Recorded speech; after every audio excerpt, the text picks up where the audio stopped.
Hola amigos, ¿cómo están?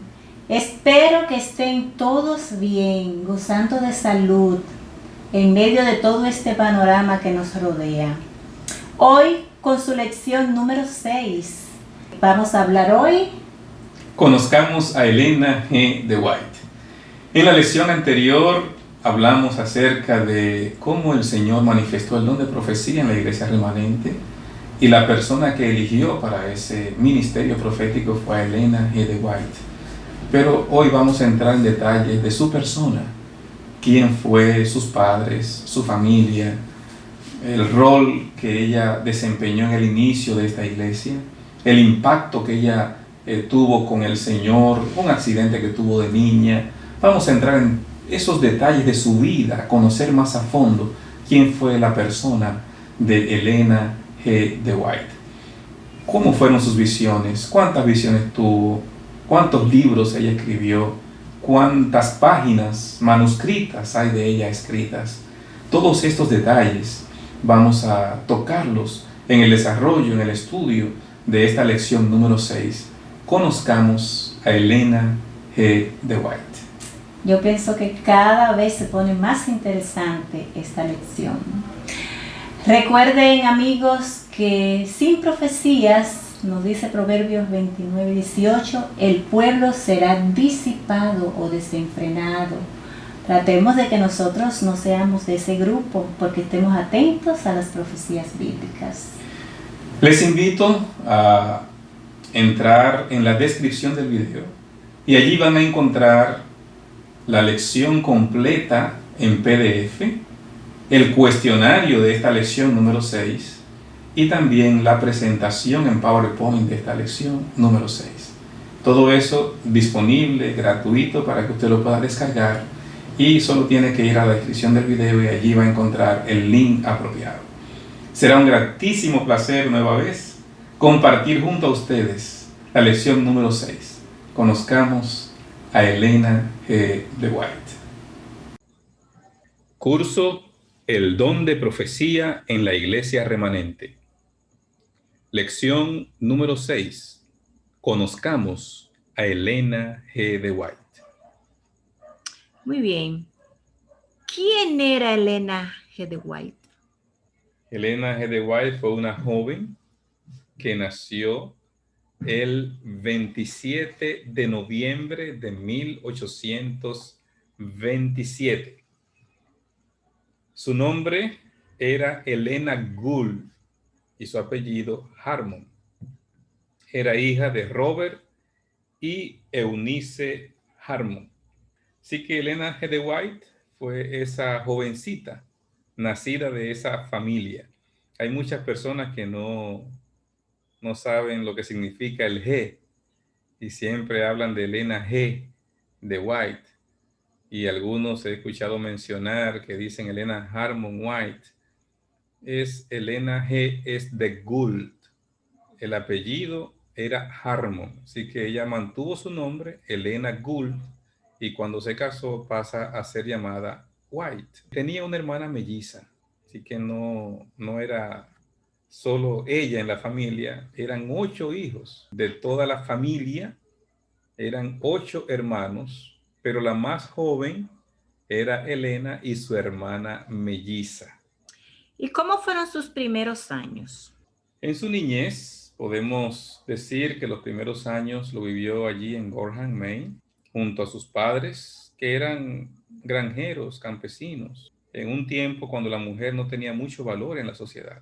Más adelante vamos a hablar del mundo de Elena G. de White, vamos a conocer cómo eran las condiciones culturales de ese tiempo.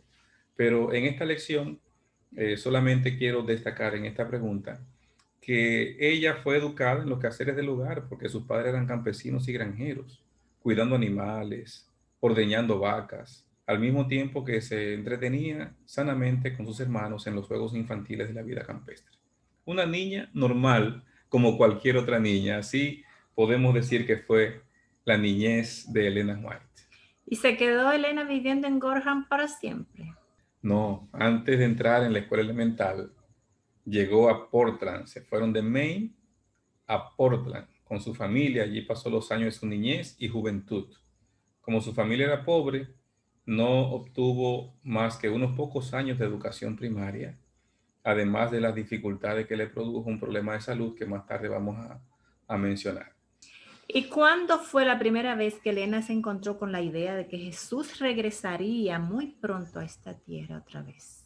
A la edad de 8 años, cuando camino a la escuela recogió un periódico, lo vio tirado en el suelo detrás de un poste. Allí se anunciaba ese acontecimiento.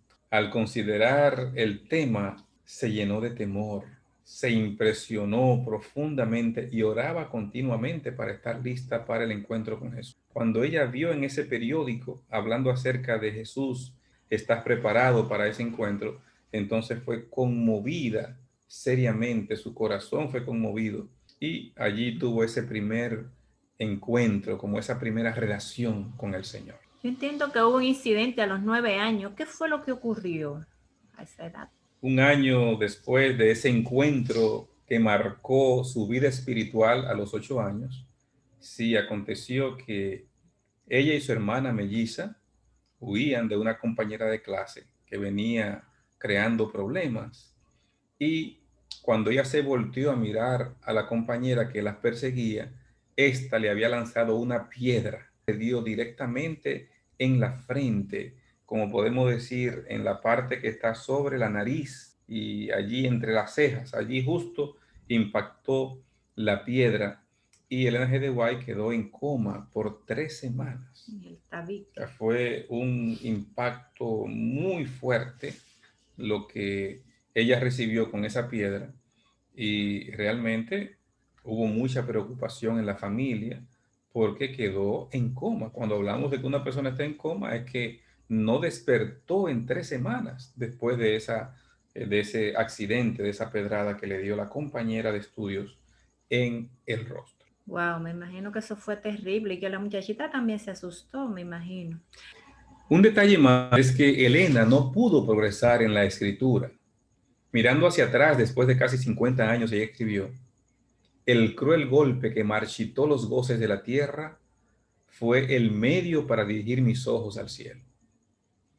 O sea, ella está diciendo, ese golpe marchitó los goces de la tierra porque le impidió hasta poder progresar en la escuela. Ella no podía estudiar, no pudo seguir estudiando después del 6º grado. No pudo continuar en la escuela. Cuando miraba, dice que las letras se le juntaban. Fue una situación muy difícil y le impidió muchas cosas normales de cualquier niña de esa edad. Ella sigue diciendo, jamás podría haber conocido a Jesús si la tristeza que empañó mis primeros años no me hubiese inducido a buscar consuelo en él. O sea, ese golpe le produjo una tristeza en sus primeros años. Pero lo que me llama mucho la atención de esta cita de ella es que ella menciona que eso le permitió a ella encontrar al Señor, dirigir sus ojos al cielo, tener un encuentro con Dios. A veces Dios permite el sufrimiento porque es el medio más eficaz para acercarnos a Él y para que le honremos, para que miremos hacia arriba y dejemos de mirar hacia nosotros. Y esto, dice ella, que fue su experiencia fruto de ese golpe. ¿Pero le impidió esa limitación física que ella recibiera una educación informal? A Elena le resultó imposible seguir los estudios, pero eso no le impidió seguir creciendo. Al principio, como mencioné antes, ella dice que las letras del alfabeto en sus libros se juntaban, sus ojos no podían enfocar debidamente, le corriera la transpiración, sudaba cuando intentaba estudiar, se sentía mareada, a punto de desmayarse. Pero eso no le impidió futuramente seguir leyendo. No pudo seguir una educación formal, no pudo continuar en la escuela, pero posteriormente vamos a ver que ella sí fue una persona que pudo leer, fue una asidua lectora posteriormente en su vida. ¿Cuáles pensamientos perturbaron a Elena cuando a los 13 años escuchó predicar en Portland a Guillermo Miller diciendo que Jesús vendría a la tierra en el año 1843.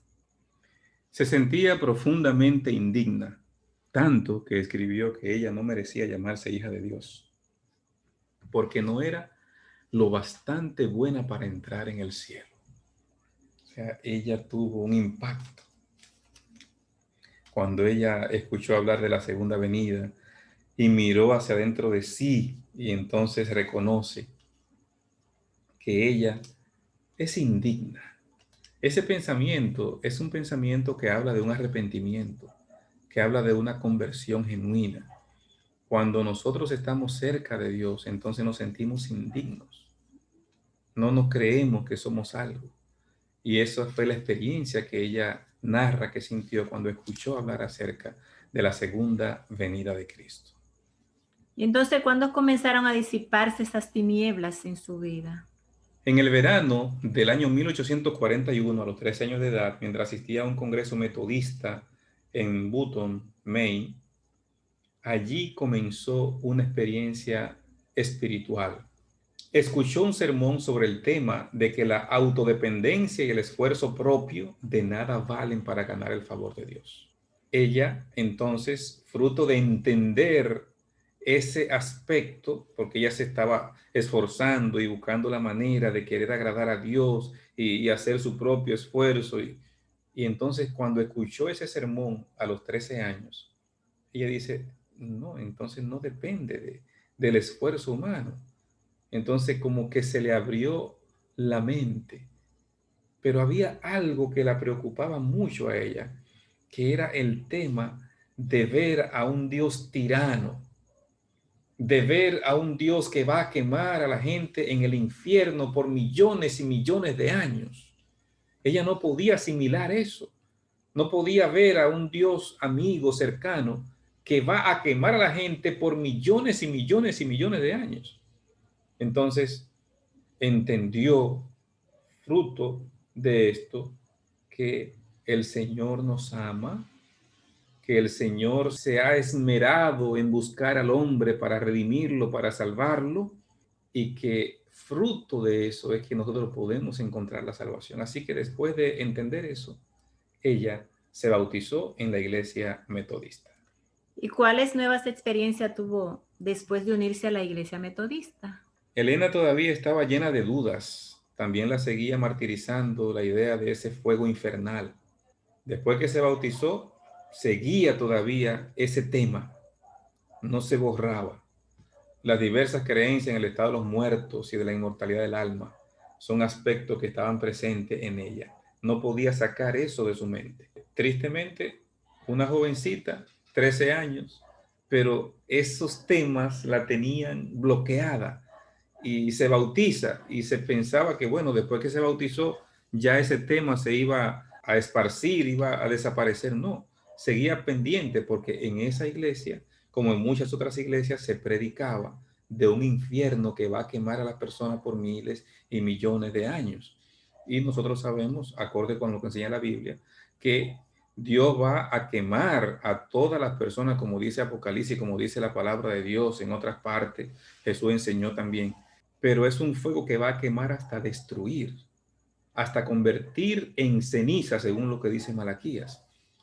No un fuego que va a arder eternamente, pero ella no entendía todavía eso y eso seguía martirizándola aún. Para ese tiempo, Guillermo Miller predicaba en Portland que la segunda venida de Jesús iba a ocurrir en el año 1843. Su predicación se basaba en la profecía de Daniel 8:14, hasta 2300 tardes y mañanas, y el santuario será purificado. Ella escuchó hablar acerca de esto, escuchó ese tema, se interesó entonces en conocer más acerca de ese tema. ¿Qué le dijo el pastor Levi Stotman a Elena? Me imagino que era el pastor de su iglesia metodista, que la hizo considerar a Dios como un padre bondadoso y tierno, más bien que como un severo tirano. El pastor le dijo, Elena, tú eres solo una niña. Tu experiencia es sumamente singular para alguien de tu tierna edad. Jesús debe estar preparándote para una obra especial. Y cuando ella escuchó eso del pastor, alivió la preocupación que ella tenía, porque él le habló acerca del amor de Dios para con sus hijos. Y entonces ella entendió como nunca antes el cuidado paternal de Dios para con la humanidad. Pero esto que él le dijo la alivió. O sea, con 13 años, esa preocupación que tienes. Y a mí me llama mucho la atención porque hay personas que Dios usa de manera muy especial para ayudarnos a entender algunas cosas. Y cuando tú tienes el don de pastor, no necesariamente la función de pastor, sino el don de pastor. Hay muchos miembros de la iglesia que no son pastores, pero tienen el don de pastor.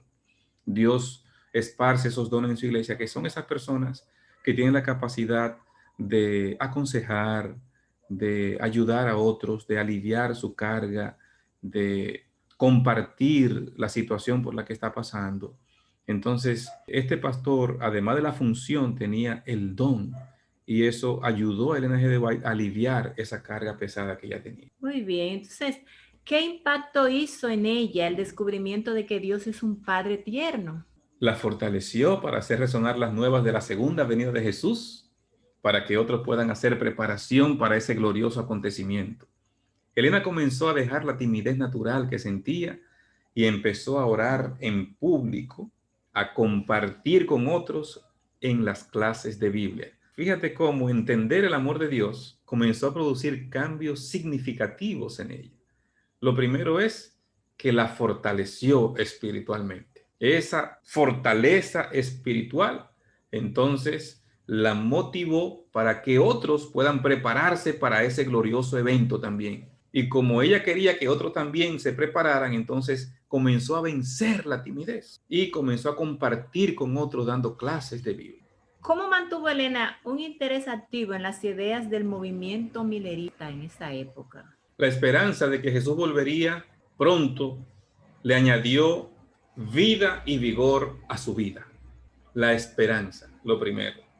¿Cuál esperanza? De que Jesús va a volver. Número 2, leía por periodos prolongados sin cansancio. Lo que decía ahorita. Al principio del golpe no podía leer, tuvo que dejar la escuela, pero después ella, de forma autodidacta, comenzó a leer y por periodos prolongados sin cansarse y continuaba haciéndolo. Participaba en reuniones hogareñas, la herida en la cara desapareció, los temores de que alguien la viera disminuyeron porque ella no quería que la vieran porque el rostro le quedó un poco desfigurado.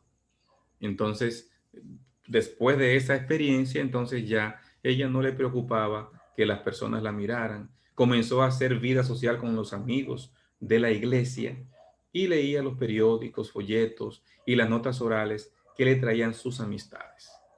Pero cuéntame qué le sucedió con el gran chasco. Recordamos que el gran chasco fue ese momento cuando los mileritas estaban proclamando que Cristo venía en 1843 y después hicieron un ajuste de fecha y era 1844. Todavía no es la iglesia adventista, sino el movimiento milerita que estaba haciendo esa predicación. Entonces, Cristo no vino el 22 de octubre de 1844 como el movimiento milerita estaba proclamando. Cristo no vino en esa fecha, no vino ese día como ellos lo habían predicado. Y a esa experiencia se le llama el gran chasco. Así que, ¿qué pasó con ella? Comenzó a sentir que su salud se debilitaba. Por un tiempo sintió que la tuberculosis le pondría fin a su vida. Empezó incluso a perder la voz. Casi no hablaba y cuando lo hacía apenas se podía escuchar. No podía acostarse en la cama sin sufrir grandes dolores. Sus padres la tenían que sentar en la cama para que pudiera dormir porque sentía que se asfixiaba, no podía respirar normalmente. Por la noche, una potente tos le causaba vómitos de sangre.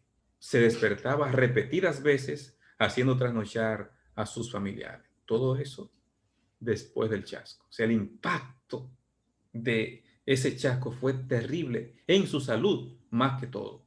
Fue terrible para ella.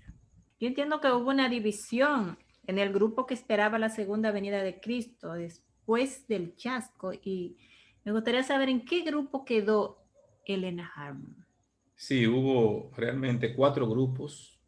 Aquellos conocidos como adventistas evangélicos eventualmente abandonaron las enseñanzas proféticas de Miller y fueron absorbidos dentro de otros grupos protestantes, cuando resultó evidente que era muy poco lo que los dividía. Así que el primer grupo era conocido como adventistas evangélicos. Otro grupo que creía que el milenio estaba en el pasado, que los muertos estaban ahora durmiendo, esperando la resurrección y que los impíos serían aniquilados. Eventualmente llegaron a ser conocidos como la Iglesia Cristiana Adventista. Actualmente, el remanente más grande del adventismo millerita que no guarda el sábado, porque Guillermo Miller nunca llegó a guardar el sábado. Por eso le explicamos a las personas que quienes estuvieron predicando que Cristo venía 22 de octubre de 1844 no era la iglesia adventista todavía. Fue el movimiento millerita el que hizo esa proclamación y su líder nunca llegó a guardar el sábado. Así que estas personas que se convirtieron en la iglesia cristiana adventista nunca llegaron a guardar el sábado y todavía hay personas de esa iglesia en los Estados Unidos de Norteamérica. Número 3. El tercer grupo estaba centrado alrededor de Rochester. Este grupo veía el milenio como ubicado todavía en el futuro, en el que los judíos regresarían a Palestina, firmemente opuestos a una organización formal de la iglesia. Estos adventistas de la era venidera nunca fueron fuertes ni unidos. Así que este grupo se llamaba Adventistas de la Era Venidera.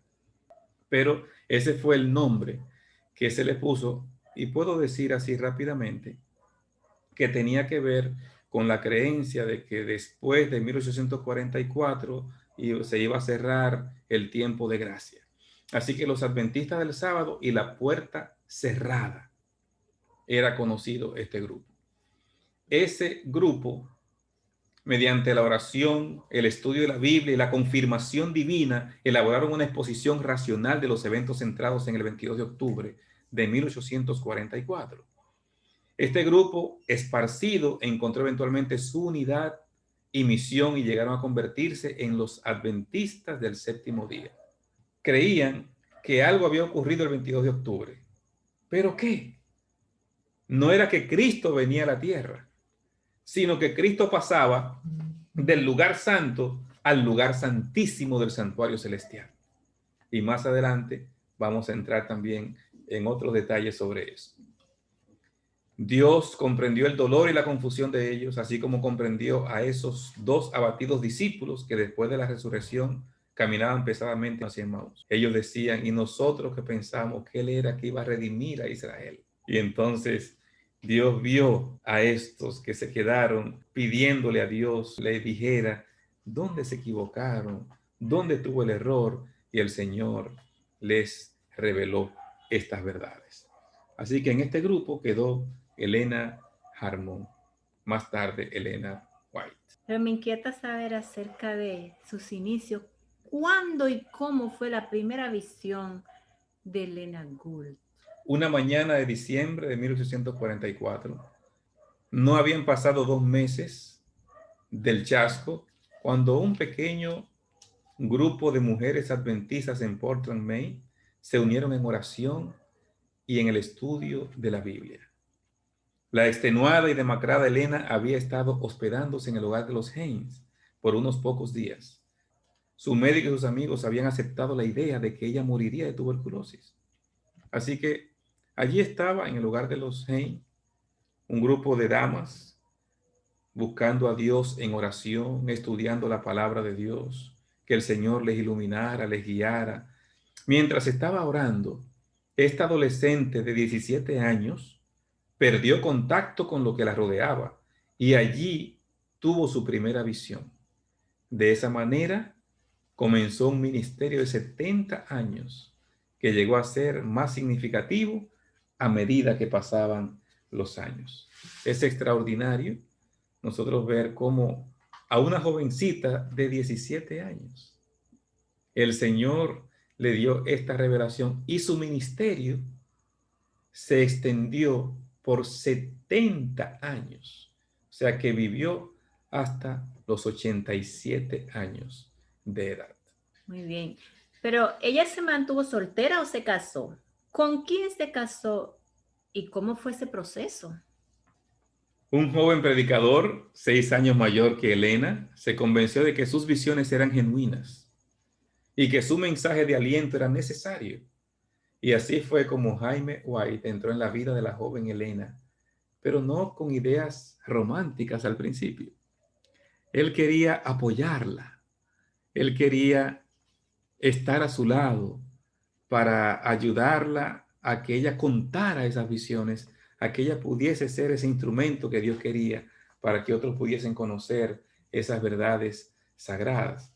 Le propuso matrimonio, ella aceptó su propuesta y un juez de paz lo casó en May, el 30 de agosto de 1846.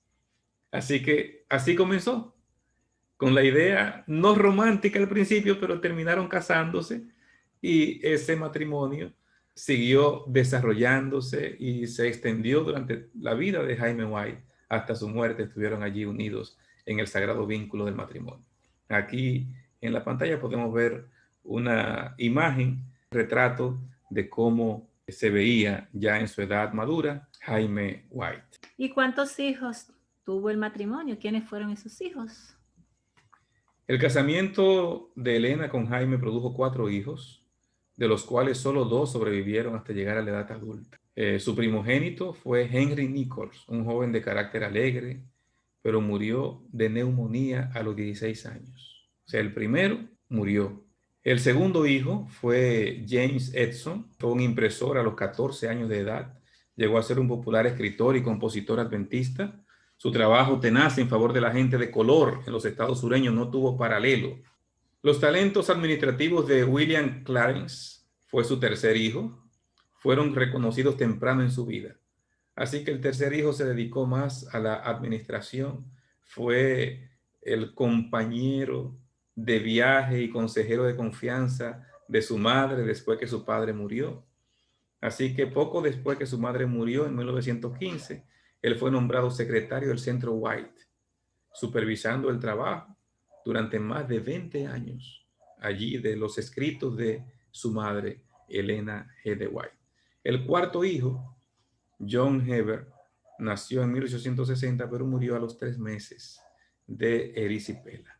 Así que el primero y el más joven murieron, sobrevivieron el segundo hijo y el tercer hijo. Wow, muy duros golpes. Entonces, ¿cuándo murió Jaime? ¿Y cómo reaccionó ella a otro golpe?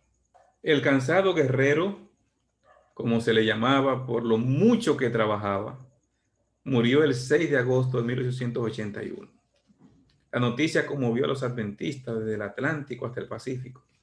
Nadie podía considerar el desarrollo de la iglesia adventista sin pensar en el trabajo arduo de este siervo de Dios. Jaime White fue un trabajador incansable para ayudar a esta iglesia en sus inicios, en su fundamento, en sus doctrinas, en su administración. Fue presidente de la iglesia. O sea, cómo este siervo de Dios se gastó en esta obra del Señor.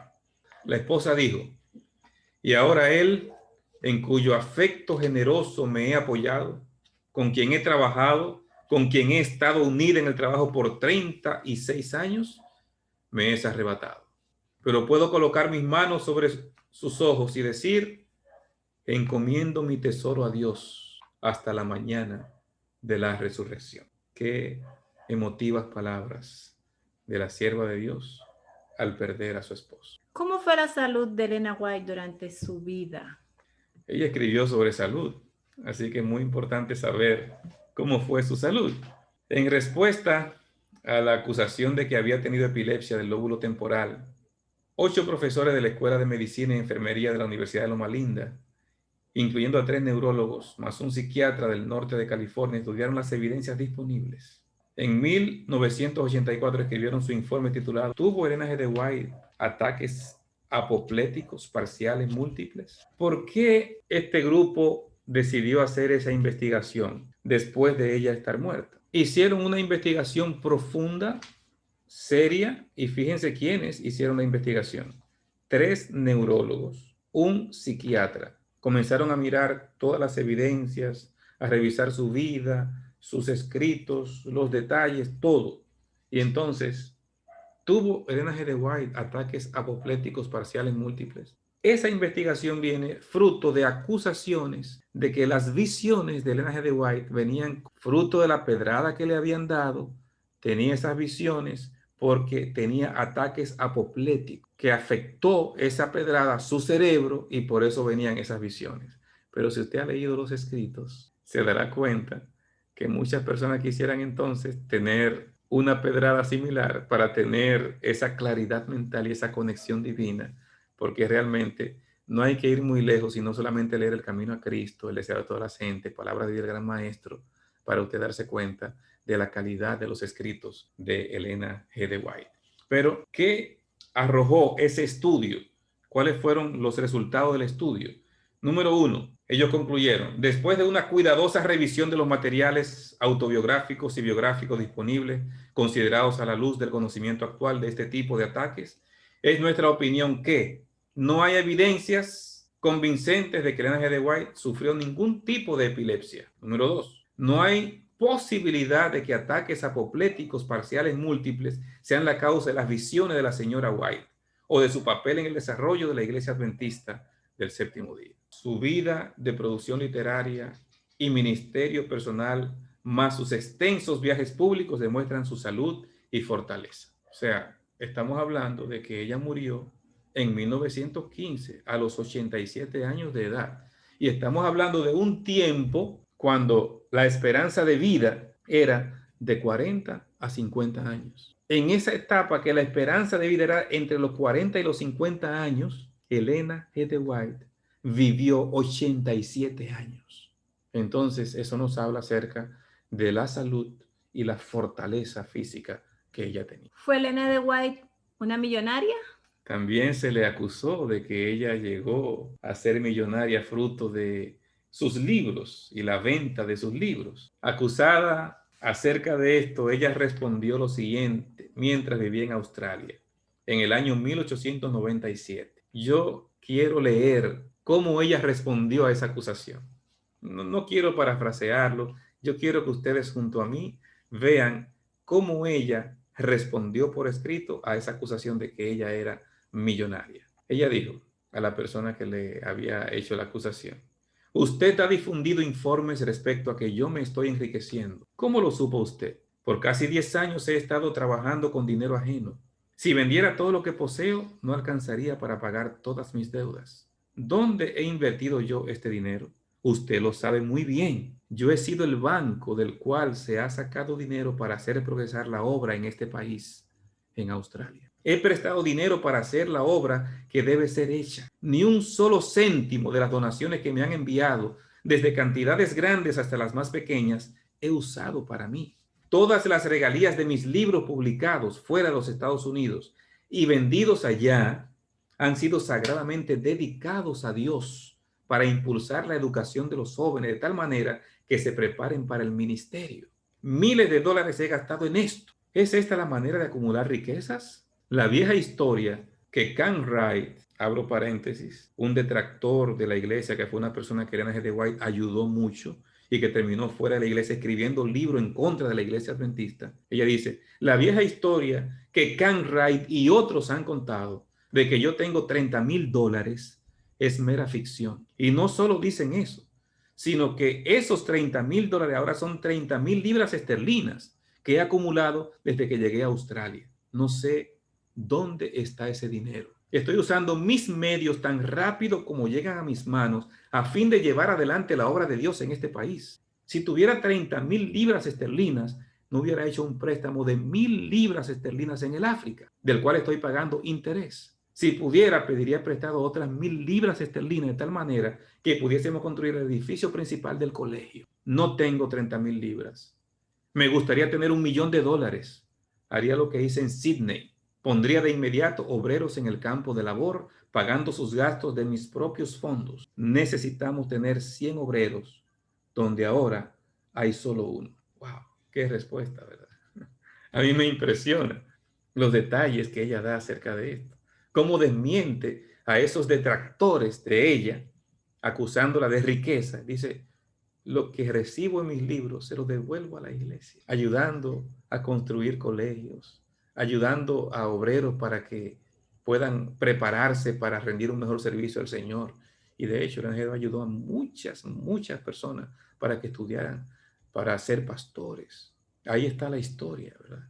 Entonces, ella desmintió que la acusación que hicieron contra ella quedó por el suelo, porque ella habló con propiedad de que lo que ella recibía lo volvía otra vez a entregar a la iglesia. Ojalá que todos los obreros hicieran eso. ¿Cuántos libros y artículos entonces ella escribió? Su producción literaria consistió de 100.000 páginas de manuscritos. A mano allí, 100.000 páginas. No son poquitas, ¿verdad? Wow.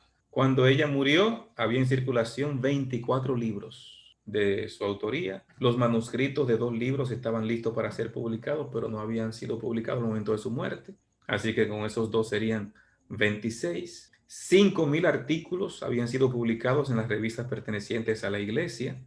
200 tratados y panfletos, aproximadamente 35.000 páginas escritas a máquina.